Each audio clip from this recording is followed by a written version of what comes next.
Solving application problems with arithmetic sequences. In many application problems, it often makes sense to use an initial term of a subscript 0 instead of a subscript 1. In these problems, we alter the explicit formula slightly to account for the difference in initial terms. We use the following formula: a subscript n, which is equal to the initial term, a subscript 0, plus the common difference times n. For example 7, solving application problems with arithmetic sequences. A 5-year-old child receives an allowance of $1 each week. His parents promise him an annual increase of $2 per week. In part A, we want to write a formula for the child's weekly allowance in a given year.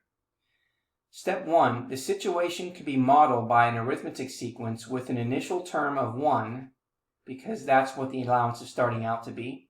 So the initial term is $1. So we know that a subscript n is going to equal 1. And the common difference is going to be $2 per week. And so we're going to let a be the amount of the allowance and n be the number of years after age 5. So we're going to use the altered explicit formula for an arithmetic sequence to get a subscript n is equal to 1 plus 2 times n.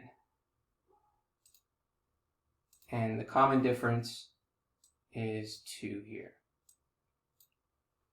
Next question in part B, it says, what will the child's allowance be when he is 16 years old?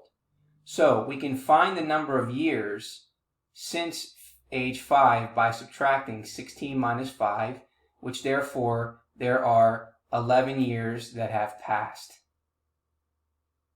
So we are looking for the child's allowance after 11 years. So we're going to substitute 11 into the formula to find the child's allowance at age 16. So we're going to let n be 11. So we're going to get 1 plus 2 times 11. 2 times 11 is 22 plus 1, which is 23. So the child's allowance at age 16 will be $23 per week.